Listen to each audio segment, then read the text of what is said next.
Bonjour, je voulais vous faire une petite vidéo aujourd'hui. On est derrière un bâtiment que vous connaissez peut-être, je vous le montre. Il est plutôt austère et plutôt massif. On est à Genève, on est lundi 13 avril, jour de Pâques, lundi de Pâques, jour de la résurrection du Christ. Espérons que cela nous porte bonheur. Ici, nous sommes devant le bâtiment qui héberge l'Alliance, l'association, l'organisation qui s'appelle Gavi. Gavi, ça veut dire Global Alliance for Vaccination Immunization. Donc c'est une association qui vise à vacciner la planète. Dans cette association, on retrouve sans surprise Bill et Melinda Gates. On retrouve également l'OMS. On retrouve l'UNICEF, la Banque mondiale et d'autres industries pharmaceutiques. Donc voilà, nous sommes devant l'entrée. Je vous montre donc les inscriptions que on peut voir. Donc il y a Gavi et il y a d'autres associations également. Voilà, je ne vais pas m'attarder sur ces lieux parce que je ne me sens pas très bien ici, il faut le dire. Gavi est né en 2000 et s'associe actuellement avec une autre alliance qui s'appelle ID 2020 pour identification digitale. Donc cette association, cette alliance vise cette fois à créer une identification digitale pour toutes les personnes. Donc je vous laisse maintenant imaginer ce que font ces deux associations ensemble, Gavi et ID 2020, qui en fait, avec l'aide de Microsoft, la multinationale de Bill Gates, et également la fondation Rockefeller, dont on va parler un petit peu plus tard,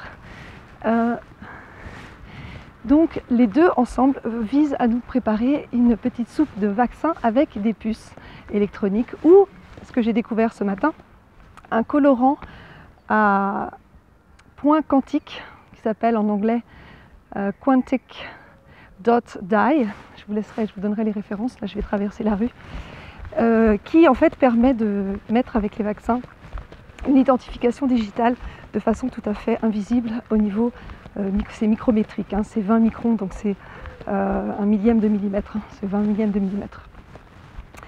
Dans tout ça, donc on parlait de la fondation Rockefeller. Les Rockefeller, juste pour le petit historique, le grand-père, l'arrière-grand-père, John Davison Rockefeller, a commencé à faire fortune avec le pétrole en le vendant sous la forme, disons qu'il prétendait que c'était un élixir de jouvence, et plus tard il a créé la Standard Oil qui a donné les stations-service qu'on connaît maintenant, Esso, Exxon, Chevron, et également BP. Donc à part ça, il a aussi financé l'OMS, a donné ses terrains à l'ONU, a financé également l'Institut Kinsey et l'Université de Chicago, d'où est partie la doctrine néolibérale de Milton Friedman. Il a également créé, la fondation a créé les 3 groupes mondialistes Bilderberg, le CFR, Council of Foreign Relationships, la Commission trilatérale, et s'est appuyé sur le rapport Flexner, vous pourrez regarder, pour en finir avec la médecine naturelle et implémenter partout dans le monde les labos pharmaceutiques et la médecine chimique. Donc voilà toute cette fondation Rockefeller, cette famille, entre autres. Voici une partie de l'étendue de ses travaux.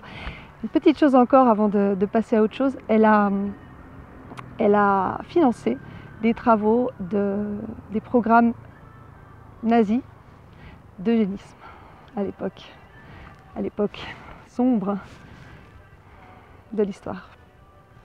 Donc voilà, toute cette petite bande travaille à nous mettre des dispositifs de surveillance avec un vaccin providentiel. Je ne vous ferai pas le chapitre sur les vaccins aujourd'hui, mais il y a matière aussi à se poser des questions sur l'efficacité et sur la nocivité des vaccins.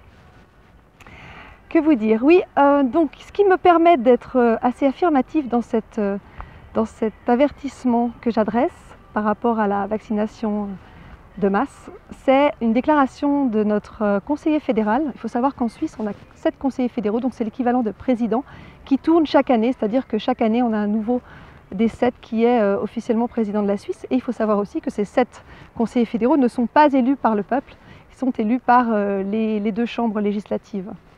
Donc pour une démocratie, on peut faire mieux, je trouve. Voilà, donc ce monsieur, Alain Berset, a déclaré qu'il fallait qu'on se vaccine, que sans vaccin, on aurait du mal à se défaire de cette maladie, le coronavirus, le Covid-19.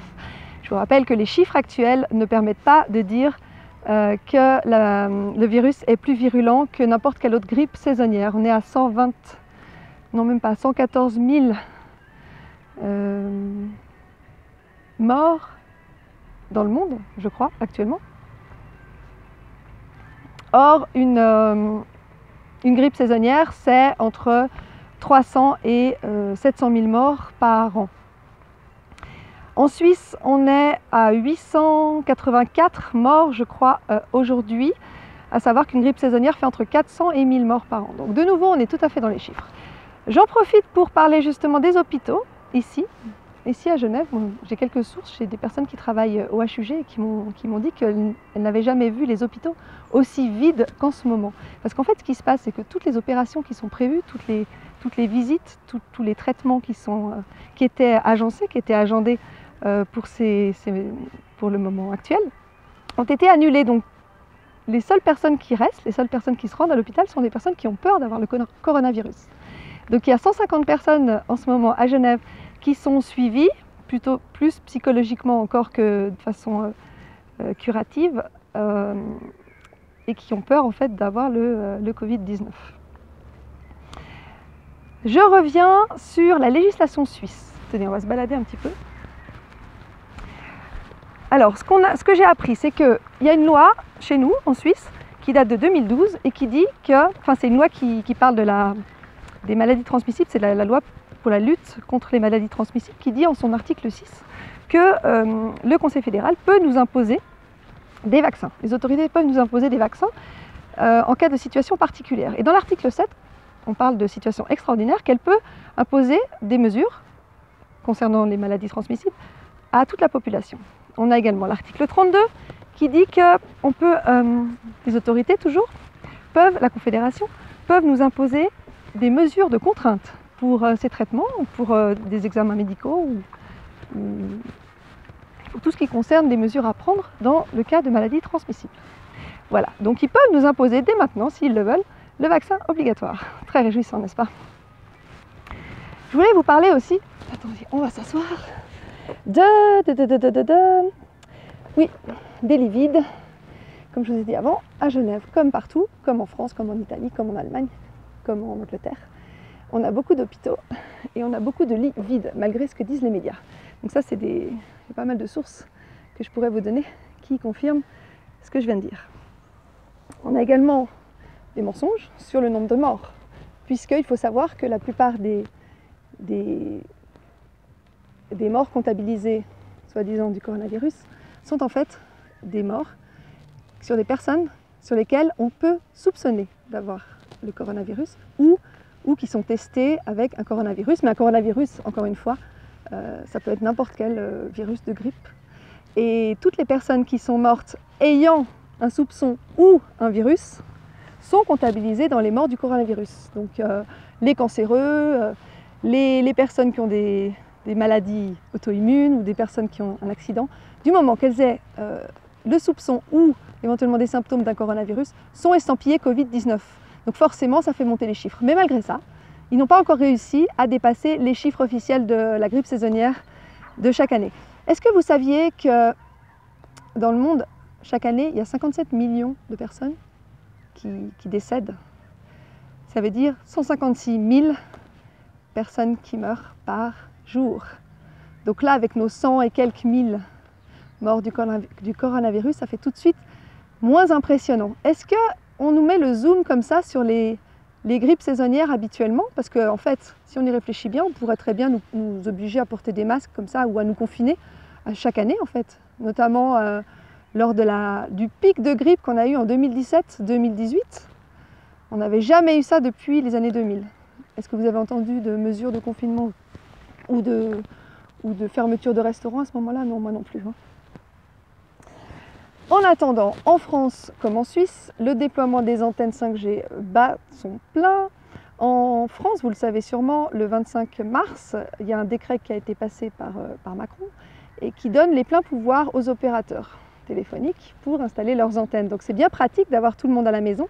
Comme ça, il n'y a pas d'opposition, pas de contestation. Et les opérateurs peuvent planter leurs antennes à leur guise.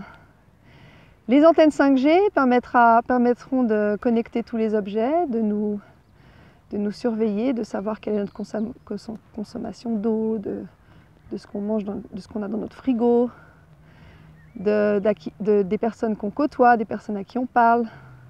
Enfin, je vous laisse imaginer le tableau. On se dirige tout doucement vers le projet de l'agenda 21. Vous avez sûrement déjà pu lire ou visionner. Je vous mettrai des liens en dessous de la vidéo pour vous renseigner mieux. Mais finalement, les smart cities, tout ça, on s'y approche, on s'y approche.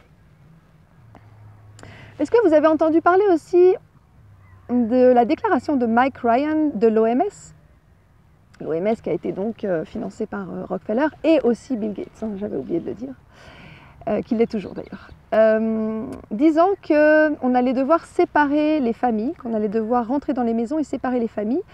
Phrase qui a été reprise par la reine d'Angleterre, Elisabeth II, le 5 avril, une semaine plus tard, en disant que, comme en 1940, on allait devoir retirer les enfants des familles. Donc je ne vois pas le rapport avec le corona. Donc encore une fois, allez vous renseigner, ça sent pas bon. Alors, comme vous le voyez, en Suisse, nous ne sommes pas encore confinés de force. Alors, on a des messages très souvent qui nous disent, par exemple, sur l'autoroute, restez chez vous, le coronavirus est là. Mais on a encore le droit de s'aérer dans un parc, notamment durant ces vacances de Pâques. Et heureusement, parce que ça nous permet de nous ressourcer en contact avec la nature, à prendre le soleil et à rester en bonne santé, justement. Parce que le confinement qui vous propose en France ou dans d'autres pays occidentaux comme ça, n'est pas du tout bon pour la santé. Pour autant que les virus se transmettent, par définition, si vous êtes confiné, vous allez vous transmettre n'importe quel virus, n'importe quel micro-organisme. Vous allez transmettre cela à toute la famille. En plus, vous ne voyez pas la lumière du soleil, vous n'avez pas de contact avec la nature, vous ne pouvez pas vous ressourcer. Et vous n'avez d'autre choix, en tout cas pour ce que j'en sais, que de regarder la télé qui vous affole et de manger des nourritures les plus simples auxquelles vous pouvez avoir accès. Alors j'ose espérer que vous achetez du vivant, vous achetez du cru, vous achetez du bio, vous achetez du naturel et du non transformé, parce que ça c'est vraiment des choses qui vous permettront de rester en bonne santé. C'est l'occasion pour vous, en tout cas pour moi, de faire des purges, hein, je continue chaque semaine. Mais surtout, une chose que je vous conseille, c'est d'éteindre votre télé, de l'éteindre définitivement. Parce que alors ça, en termes de contamination, c'est un agent infectieux qui fonctionne à merveille, hein, pour nous faire peur, pour nous manipuler, pour nous dire quoi penser, pour nous donner des chiffres. Est-ce que vous avez été vérifier les chiffres? Est-ce que vous saviez que le groupe Bilderberg de l'année dernière, l'un des sujets officiellement traités était l'ordre stratégique stable? Ça ne vous rappelle pas quelque chose? Moi, ça me rappelle le nouvel ordre mondial dont parle Bush père depuis des décennies, dont a parlé Sarkozy, dont a parlé François Hollande, dont parle en boucle Jacques Attali. Henry Kissinger, dont je vous parlais tout à l'heure, a été proche de Nelson Rockefeller, comme par hasard, qui était vice-président sous Nixon. Henry Kissinger, pourquoi je vous parle de lui? Il a 97 ans et c'est le conseiller des présidents depuis Nixon, donc depuis les années 70. C'est un peu comme Jacques Attali en France, c'est pour ça que je fais le parallèle. Et les deux ont comme par hasard la même idée de contrôle mondial de la population, de nouvel ordre mondial, de puces pour surveiller tout le monde. Et donc Henry Kissinger fait partie de l'organisation de toutes ces petites choses en ce moment. et a redit encore récemment que la pandémie de coronavirus allait changer, changer à jamais l'ordre mondial. Voilà, donc je vous laisse vous renseigner pour relier les points. En ce qui concerne l'hydroxychloroquine, on va changer un petit peu de sujet. Ici en Suisse, en tout cas à Genève, elle est dispensée aux malades, mais malheureusement encore trop souvent à la fin de la maladie, au moment où la charge virale a disparu, donc elle n'est plus très utile. Mais je sais qu'elle est disponible dans les hôpitaux. Par contre, dans les pharmacies, depuis le mois de janvier, comme en France, on ne peut plus la trouver. Les masques, c'était pareil. J'ai un ami qui avait été s'en procurer fin février un masque, et on lui avait dit non, on ne peut pas vous les donner. Pareil pour l'hydroxychloroquine. Donc il y a quand même des choses qui sont assez étranges et sur lesquelles je vous invite à vous interroger. Au niveau des traitements, on sait que, enfin disons que si on fait confiance au docteur Didier Raoult, on peut imaginer que l'hydroxychloroquine avec l'azithromycine sont un traitement qui marche bien ensemble. On peut également faire appel aux protéodies. Ça, vous n'avez sûrement pas entendu parler de ce traitement. C'est en fait des sons. C'est un traitement avec de la musique. Il y a une doctoresse qui s'appelle Sabine Pagliar-Franco qui soigne les gens, qui guérit les gens avec des macrolides qui sont des antibiotiques. Même si moi je ne suis pas très fan d'antibiotiques, ça vaut le coup de se renseigner quand même. Et la méthode qui a marché en tout cas pour des amis à moi, sont le jeûne et également l'oignon.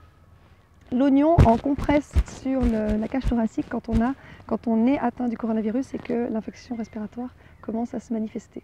Donc vous coupez l'oignon en petits morceaux, vous le mettez dans un chiffon et vous l'appliquez sur votre poitrine pendant au moins 12 à 18 heures. Et l'oignon a un fort pouvoir détoxifiant en ce qui concerne les voies respiratoires. Je vais finir par une phrase et une illustration de mon auteur actuel préféré qui est René Bickel. Cette fois j'ai fini la BD Être heureux et je vous montre la page sur la liberté. C'est Victor Hugo qui dit que la liberté commence là où l'ignorance finit. Bien, je viens de voir au passage le message de Macron qui dit que le confinement va se continuer jusqu'au 11 mai. Alors chez nous, en Suisse, on nous a annoncé que le 16 avril, il y aurait des mesures de déconfinement progressives. Et on sait aussi qu'au Danemark et en Autriche, à partir du 14-15 avril, donc à partir de demain et après-demain, on aurait également un début de déconfinement. Mais ce qu'il faut savoir avant de se réjouir, c'est que ces mesures de déconfinement iront avec des identifications, avec des attestations, des dérogations. Et que les manifestations, les rassemblements de plusieurs personnes seront toujours interdits. Donc c'est une façon de revenir à une vie pseudo-normale tout en gardant l'œil sur nos actions. Donc ça permet aux dirigeants d'empêcher, en tout cas d'atténuer les contestations possibles. Hein. On est toujours là-dedans. Et en Chine, on a vu qu'ils se sont déconfinés, mais alors à quel prix ? À quel prix ? Ils doivent avoir donc tout leur papier en règle, ils doivent aller sur un site pour déclarer qu'ils ont le vaccin. Je ne sais plus exactement les modalités, mais ils doivent afficher un QR code avec un signal vert pour pouvoir aller dans certains endroits, notamment à la muraille de Chine. Enfin bref, 1984, je vous invite aussi à relire ce livre. Alors, ce que je voudrais encore dire, parce qu'il y a tellement à dire encore sur tout ça, mais malgré qu'on soit à côté d'un bâtiment qui héberge des personnes qui marchent, à mon avis, gravement à l'envers et qu'on ne soit pas très loin de l'ONU et de l'OMS, hein, eh bien, je pense qu'une des solutions, en tout cas celle que je m'applique à moi-même, c'est de ne déléguer ma pensée à personne d'autre qu'à moi-même, à me renseigner toute seule, à remettre en question ce qu'on me dit, ce que les autorités me disent, ce que les slogans assénés par les médias nous disent, et à prendre la responsabilité non seulement de ma pensée, mais de mes décisions. Et à partir du moment où je me sens acteur de ma vie, actrice de ma vie, ben je me sens beaucoup mieux en fait. J'avais ma voisine hier que j'ai appelée pour savoir si elle et son mari allaient bien. Et elle m'a dit qu'elle suivait à la lettre les recommandations des autorités, d'être confinée, etc. Mais sans se poser de questions en fait, parce qu'elle me disait oui mais eux, ils savent mieux que nous. Ben moi je pense qu'on est tous capables de se renseigner, on est tous capables d'avoir un sens critique, d'avoir une intelligence, d'avoir une intuition, un sens de ce qui est bon pour nous. Et on est tous capables d'évaluer la situation en fonction de ce qui est bon pour nous et ce qui n'est pas bon pour nous. Donc je vais vous laisser sur ces mots. L'amour aussi joue un grand rôle. Les personnes qu'on aime, l'amour qu'on peut donner aux autres et l'optimisme, les pensées positives, l'espoir, le calme, la nature. Là je suis au milieu d'un parc qui respire la vie en fait. Tout ça, ça me donne beaucoup d'espoir. J'ai l'espoir aussi que la majorité des gens maintenant commencent ou continuent à se réveiller et donc arrêtent de déléguer leur souveraineté à l'extérieur, à des personnes extérieures à elles-mêmes, qu'elles se fassent confiance. On est tous les souverains de notre vie, ne l'oublions pas. Notre corps est magique, notre corps a les capacités de guérison, de cicatrisation, de résilience qu'on nous a fait oublier. Faisons-nous confiance et ça se passera bien à mon avis. Je vous souhaite une bonne soirée et je vous dis à bientôt.